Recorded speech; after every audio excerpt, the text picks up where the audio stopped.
So for the last presentation in this session, we have a tag team of Sonia Vallabh and Eric Minikel from Prion Alliance and MGH.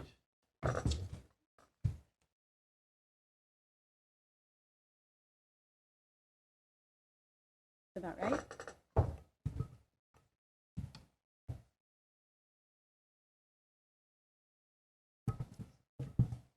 Okay. Hi, everyone. My name is Sonia Vallabh, and this is Eric Minikel.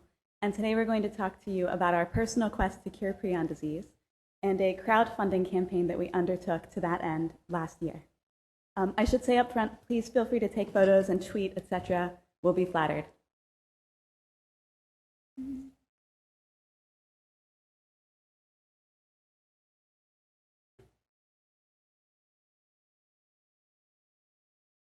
Just one moment. Yes, please. So, as I'm sure most of you know, a prion is a proteinaceous infectious particle. Now, this is a term that's being applied recently to an expanding universe of proteins involved in neurodegenerative disease. But when we say the word prion today, that's not right.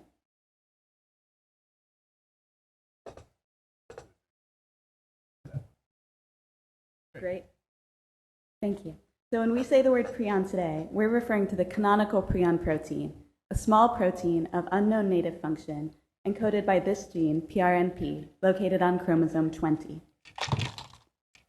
Human prion diseases kill 1 person per million per year, and in 90% of cases, we actually don't know what causes the initial protein misfolding event that then leads to templating across the brain, kills neurons, and leads to death.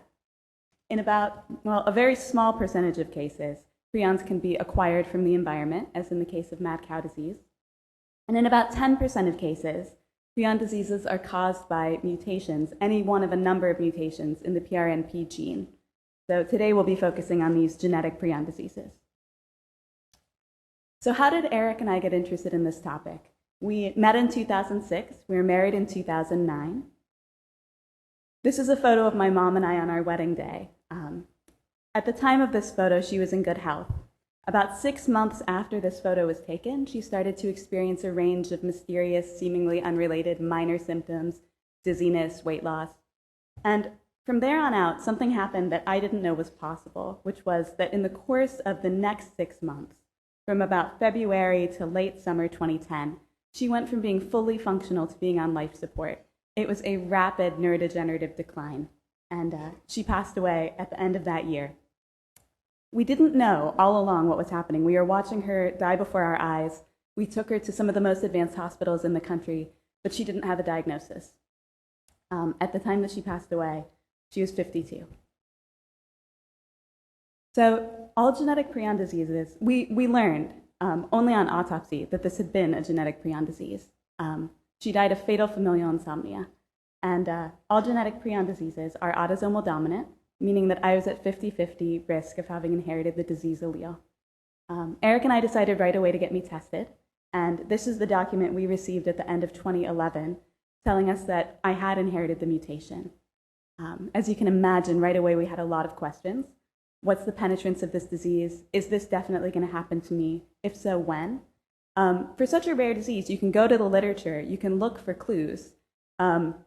We learned that we believe these diseases are very highly, almost 100% penetrant, and average age of onset is around 50. But there are important ways in which these are still open questions, and we continue to grapple with them. So where were Eric and I in our lives at this point? We were both in completely different careers. I was a recently trained lawyer. Eric was working as a consultant. But as we undertook this project of educating ourselves on prions and prion diseases, the project really took on a life of its own. We started reading the literature, learning all we could from the web, calling up researchers, taking night classes, and within a few months, we'd actually left our jobs, and we were working in labs at Massachusetts General Hospital. So this went on for about 2.5 years, and just recently, we took the next step in our scientific training, and we're now biology PhD students at Harvard Medical School. So day to day, we're now commuting together by bike, carrying identical homemade lunches, and sitting side by side in the front row of all our classes. In a word, it's adorable.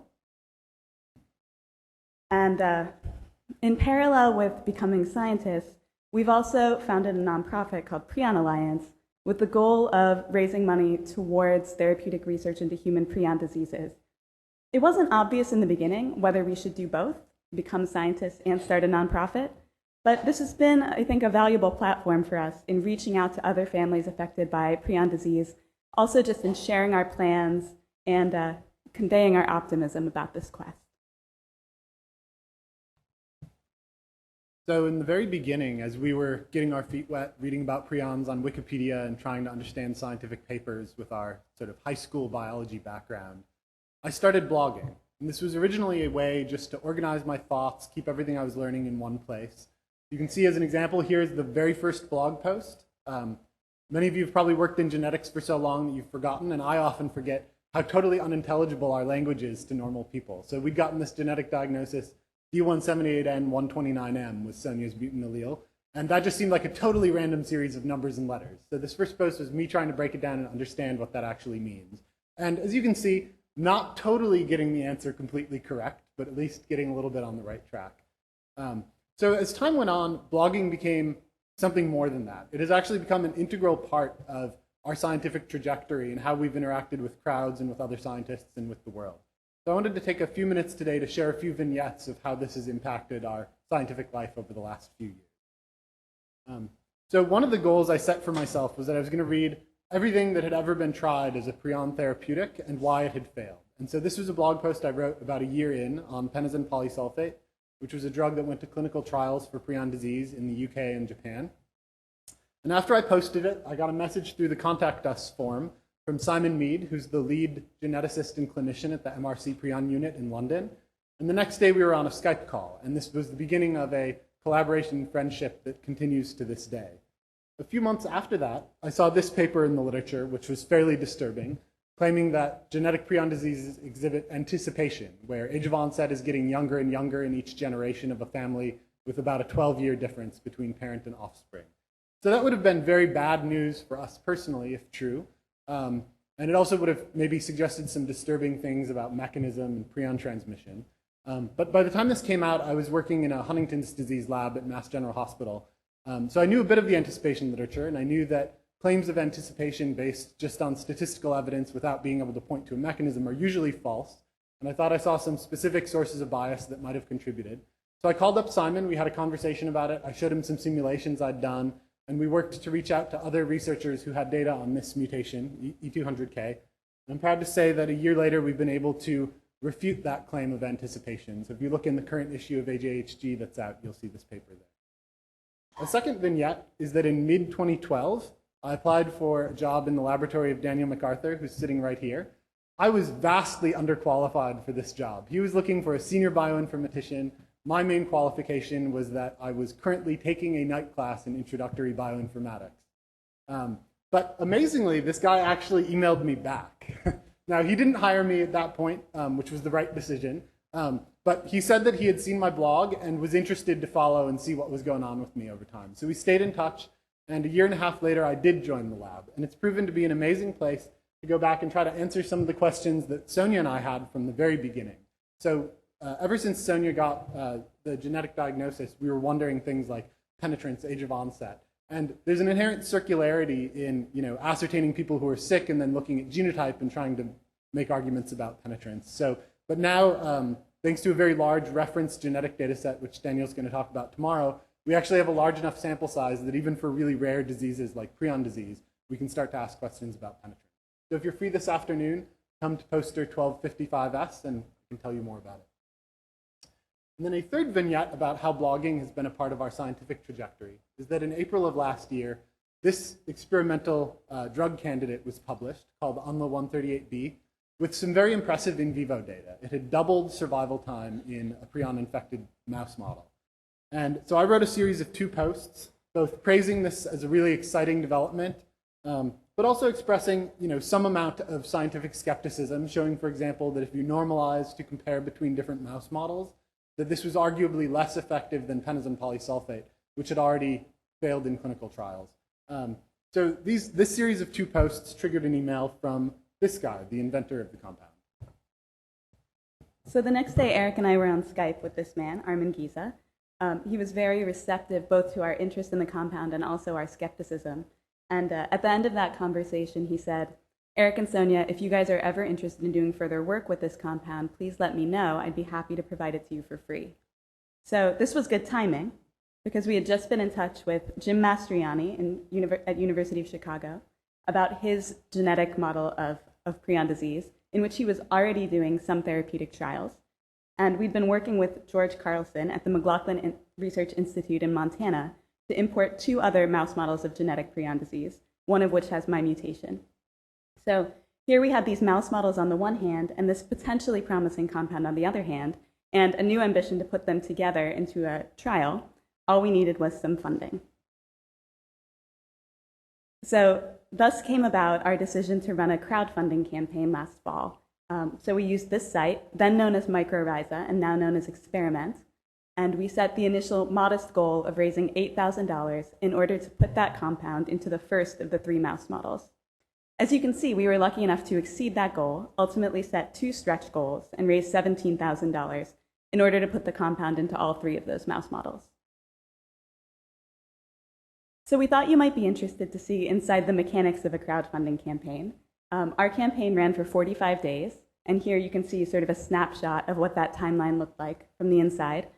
It was really launched by a blitz of social media activity, and that was me and Eric emailing, Facebooking, tweeting, calling, and talking in person to everyone we knew, our friends, our families, our colleagues, reaching out saying, this is what we're doing, here's where you can learn more. If you find it compelling, please consider supporting this. Our friend Chelsea, who produced the 4-minute video featured on our project page, also took ownership of the project and reached out to her whole network. And between the 3 of us, we were able to raise about 20% of our initial $8,000 goal in the first 2 days of the campaign. On the basis of this, the folks at Experiment said, you guys are on the right track. You will probably reach your goal. And they could say this based on their aggregate stats, which show that although only 40% of projects are ultimately fully funded, if you're able to reach about 40% of your goal, then you're probably going to go the whole way. So we did continue to raise money over the course of the 45 days, and each of these snapshots represents someone who went to bat for us. These are friends and colleagues who not only shared the link to our project page, but really sort of wrote an impassioned plea to their communities, trying to explain the project, explain our story, and bring them in. And this is what we saw was very effective. This is what sort of catalyzed bursts in funding. All along, we were saying to each other, if only we could get some press, that would probably just put us right over the top right away. And the last day of our campaign, we were featured in the New Yorker. And that did generate some donations, but we learned that it really wasn't the panacea we kind of expected. One more thing you might observe in this trend is that there was a huge spike at the end, and this actually sort of typifies crowdfunding campaigns. You often see that. If there's one thing we learned about human behavior in the course of this, it's that urgency motivates people. You can see that in the campaign as a whole and sort of in a microcosm at the end. So people always want to know who's going to give to my crowdfunding campaign, and we were curious too going in. We had no idea. The answer is you. So Eric and I were the first donors to our campaign, and we're sort of at the center of that bullseye. And then 1 degree out, your network, the people who you reach out to, who you can interest in what you're up to. And then if you're lucky, in that circle, you'll have people who become advocates, who really get to know your project and who reach out vociferously to their communities. So there was another group of donors that we found, which were people whose families are affected by genetic prion disease, found us as we were going through this process and also contributed. Those groups make up the vast, vast majority of our donors. Out of our 101 donors, 99 of them, we could trace our connection to them in some way. And there were only 2 who we really didn't know how they had found us. So this answered the question, is it the case that my campaign will attract strangers who are perusing the internet looking for a valid cause to support? We didn't find that to be the case. So given that you're mostly culling contributions from your own network, why do a crowdfunding campaign? Why not just ask people for money? We found that there were important ways in which the formal crowdfunding format did really seem to catalyze people to give. we had a video, which was a lot of work to make, but it really did powerfully sell the project. I think they find in general that having a video makes a huge difference. Also, having a concrete itemized budget spoke to people in terms of exactly what their money was going to support. I think science can be quite abstract to people who don't do it day to day, and this showed them exactly what their contribution would mean for us. Having a fixed timeline motivated people through urgency. Many friends had said to us, "We love what you're doing, we would love to support you, let us know when is a good time." This was our way of saying, now is a good time.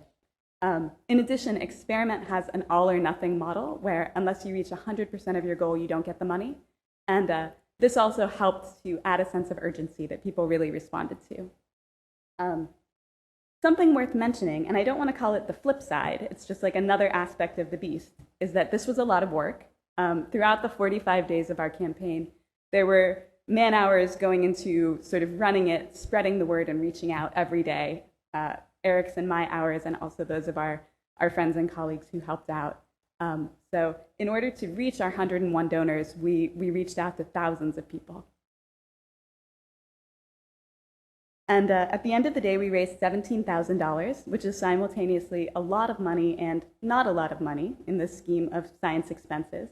At the time, it was one of the largest scientific crowdfunding campaigns ever to be done, and that has changed. Over the past year, the space has really exploded, and now we think the average science crowdfunding campaign brings in about $45,000. So we show this slide just to put that in the context of the average R01 grant. That's still vastly more money than you're bringing in through crowdfunding in most cases. There are a few exceptions. Right now, there are a couple campaigns going, one of which has raised more than $1 million. But in general, the way we're looking at crowdfunding right now is not as a financial substitute for grant funding. Now, that could change. This is a really dynamic space, but that's sort of what we see at the moment. That said, it is not necessarily a substitute. It's a completely different animal, and it brings in some money and also has quite a few ancillary benefits, which we hadn't anticipated, but sort of discovered along the way. And one of those ancillary benefits was that crowdfunding forces you to be extremely open about everything that you're planning to do and why. So after we met our first goal, we set 2 stretch goals to bring in the other 2 mouse models, and we posted a detailed itemized budget of everything that we were adding to the project online. And that included a line item of almost $10,000 for luciferin, because for those 2 mouse models, we're using a live animal bioluminescence readout to monitor neurodegeneration. And after we posted this budget, a scientist wrote to us and said, "I think you guys are way overpaying for luciferin, you should shop around a bit." And so we did some more market research and found that indeed there's almost a 2 order of magnitude difference between the highest and lowest price you can pay for luciferin online. So we changed and added to our cart the lowest price, and we were able to get that line item down to $600. So that was a pretty amazing outcome that wouldn't have happened if this was a grant-funded project. And a second thing is that crowdfunding is inherently a very visible thing, and it brought in a lot of publicity and some press. And we had originally thought that that would solve all our problems. As soon as you get into the New Yorker, it must be that 100,000 people write and each want to give you $10, and now you have $1 million. It didn't quite work like that, but it's been incredibly helpful in a number of more subtle ways over the long term. So one is that it's sort of a way of introducing ourselves. So when we make cold calls or we want to meet someone new, we don't have to write out our whole story. We can just send a link. It's on our resumes. It carries with it a certain amount of credibility. And it's also been instrumental in reaching sort of second circle out of people. So childhood friends, friends of friends, family friends, people who we're not in regular touch with, and we hadn't actually gotten in touch with them and said, "Hey, our lives have changed, we're scientists now, here's what we're doing." They found out about it first through reading the news and got in touch with us, and in many cases have turned out to be really amazing repeat donors and supporters to us in a number of ways. And finally, it's also helped with our page rank, which is an important part of how we reach other prion disease families with the information that we're putting on our blog and on our nonprofit. So another benefit of using a sort of crowdfunding mechanism is that it promotes not just transparency of your experimental plan, but transparency of data. And we reached agreements with our collaborators up front that as data was produced by these experiments, we would be sharing it both with our backers and with the public. So with that said, we're 1 year in, and we have preliminary results from our first mouse model experiment. These are data produced in the lab of Jim Mastriani in Chicago, and so thanks to him, we're going to share it with you today. So as you can see, this shows time to symptoms in ANLA 138B and placebo-treated mice in this first genetic prion disease mouse model, and we don't see a benefit in time to symptoms, nor do we see a benefit in time to death. So as a control here, the drug was also put into the original mouse model in which it was shown to be effective. So these are mice infected with prions rather than having a genetic strain of prions. And sure enough, here we do validate the original results, and we see that these mice are still alive. Surprisingly, we see a change in neuropathology in the genetic mouse model. So on the left, you can see in red, these are the PRP amyloid aggregates that are characteristic of a late-stage prion disease brain. And on the right, you can see that the drug-treated mice have a dramatically reduced plaque load in their brains. So what does it mean that they have such a lower plaque load, but we didn't actually see a difference in their clinical course? We don't really know. It appears that this drug is interacting with different prion strains in different ways. And potentially, we will learn more about this as we see it interact with 2 more genetic prion strains in the next 2 mouse models as our other 2 experiments generate data. So that's where those stand. And as you can imagine, this was a more complicated story than we might have initially optimistically imagined we would tell our backers. And we were a little bit nervous as we drafted up an update to send to everyone who donated to our campaign. I think we were especially nervous to update the non-scientific backers. Potentially, they might feel that this was not the product they had signed up for to support. But we've been lucky, and we found that people were receptive to this and receptive to the notion that you do the experiments, and then science may generate just as many questions as answers. So as we walk off into our scientific future, one might ask, would you do crowdfunding again? And I think our answer is yes. For the right project, we would. This was a really rich experience. There were benefits that we anticipated and also benefits that we didn't anticipate. One thing that we look forward to doing differently in the future is our first crowdfunding campaign was really a way for us to impact the research being done while we were still transitioning into research careers ourselves. And now, as we increasingly focus on prion therapeutics as our full-time job, I think we would be most excited to crowdfund in the future for a project that we do with our own 4 hands. So maybe that's what lies ahead. And I'd just like to say thank you to our collaborators, to all of the people who've supported us along the way, and to the people in this room who donated to this very campaign. And keep in touch.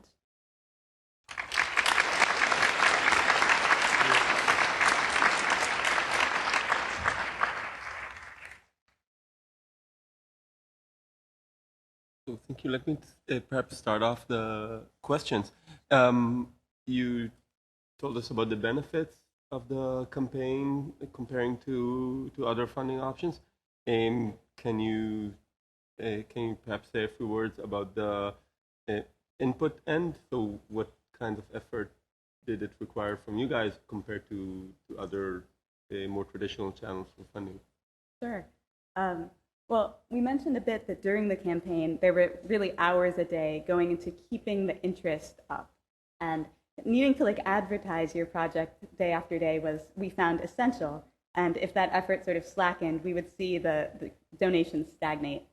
Another thing is just setting up all of the necessary collaborations, given that this wasn't a project we were going to be able to drive in our own labs at the time that we were doing this campaign. And so we were lucky to find really generous collaborators who took on these projects for probably not the amount of money that was actually required to do them. These were people who were set up to do a therapeutic trial and who were willing to take from us just the amount of money to cover the marginal costs.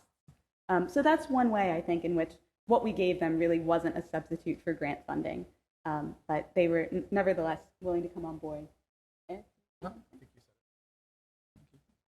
Hi, I'm Terry Gasterland from University of California, San Diego. I really want to compliment you all on what you've done here. I think you've pointed in a new direction for being able to take some of these very rare diseases, and prion disease, CJD, is one of them, and come up with ways to show that people care, so that maybe the NIH will put more money into this. I first met you all in July a year ago. I was at the CJD Family Foundation meeting. My mom passed away when she was 65 years old. So I myself, I'm here in part because I'm looking at optic nerve degeneration, but I think it's really great what you've done. Thank you so much. Very quite an incident. Great talk. I wanted to ask you about, people, you go to Kickstarter, you see companies that are, raising $2 million or $1 million, like very large amounts. People go for potato salad, they raise $50,000, Now, so it was great, you raised some money and you see that the average project now is much bigger in funding, but it's still kind of like an order of magnitude less than what companies can raise on Kickstarter. So why do you think there is this difference, and how do you think we can close the difference so we can reach that scale and also scientific studies? That's a great question. I wish I knew better answers, but I think we had a lot of conversations in the beginning about scientific crowdfunding. What is your product?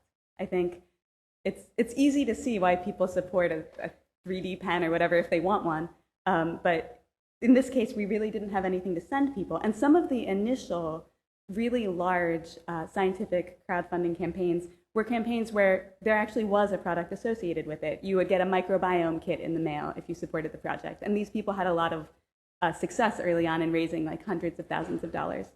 But what's the answer? I think we need to find that out. And I think one way to amplify impact is to interact with the conventional funding system. Use crowdfunding to get preliminary results that will allow you to go back and look for grants. But I think it's an open question. Yeah.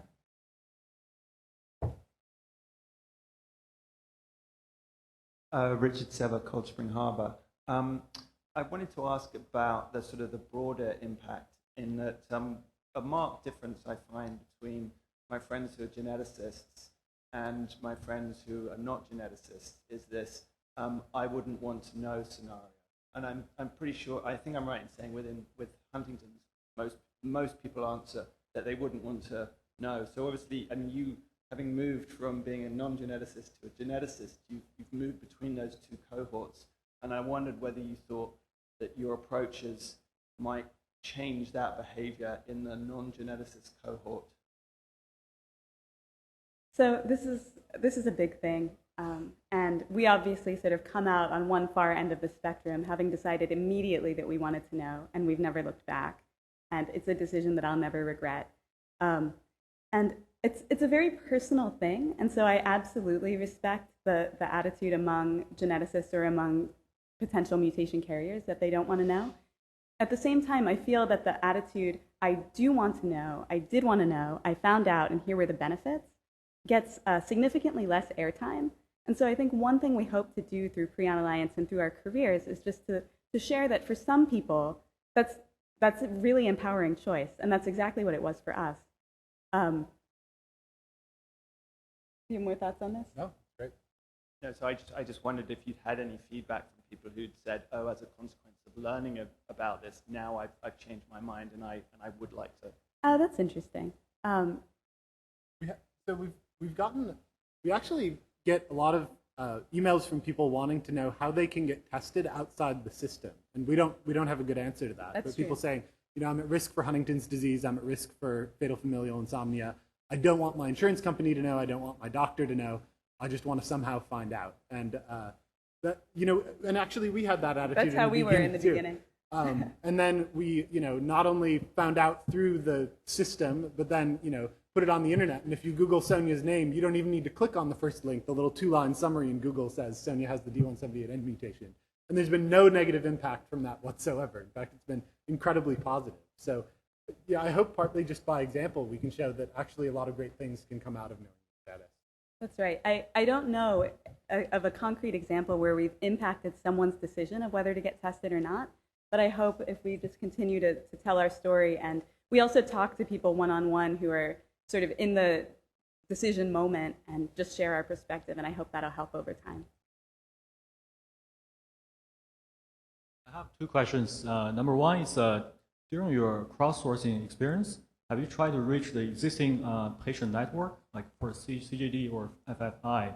And the second question is, and more people are doing this exome sequencing for either recreational purpose or diagnostics. And in the results, there are some incidental findings which might have high penetrance and a very detrimental effect. And from your personal experience, do you want to share some emotional trip during that your own experience? And also, I want to really say, that's great talk and a great experience to share with us. I really appreciate that from you guys. Thank you. So the first point, so there is a CJD Family Foundation alluded to earlier that existed before we came along and has an annual conference that gathers a lot of family members together with a number of researchers. And that's one way in which we've been able to connect with family members. So there are a bunch of different genetic prion diseases, and FFI is just a small subset of an already small group. And so for FFI in particular, there really wasn't any existing patient base or group organizing them. We've met, I consider like the number of people we've managed to connect with surprising given how rare these diseases are. And I think it really speaks to how much it's helped that we have a strong internet presence, that Eric is such an avid blogger, and that our page rank has really improved. The rate at which people find us has really gone up. About the emotional impact, I mean, I'm sure you can imagine the first few days were horrible. But it's surprising to me how fast it turned around. And this is where we were lucky to already be living in Cambridge, Massachusetts, and to have a bunch of friends who were scientists. And these people came over and they brought thumb drives of papers and they said, we know that during the year of your mom's illness, you were chasing a diagnosis across the country and you found nothing. We know that you think these diseases are too rare for anyone to be working on them.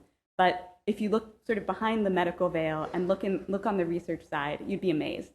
And for the first couple of days, we left the thumb drives sitting on the coffee table and we didn't want to hear about it.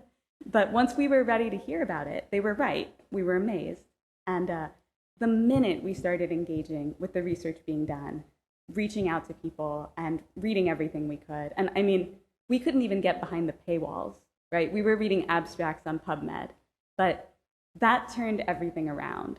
And it's almost hard to put into words how infectious that momentum was. I didn't anticipate quitting my job, and I didn't anticipate changing careers. All of this was unfolding in front of us as it happened, and it was as surprising to us as to anyone. But the notion of being able to approach all of this in a positive way just really changed everything very quickly. Thanks for the amazing talk and discussion.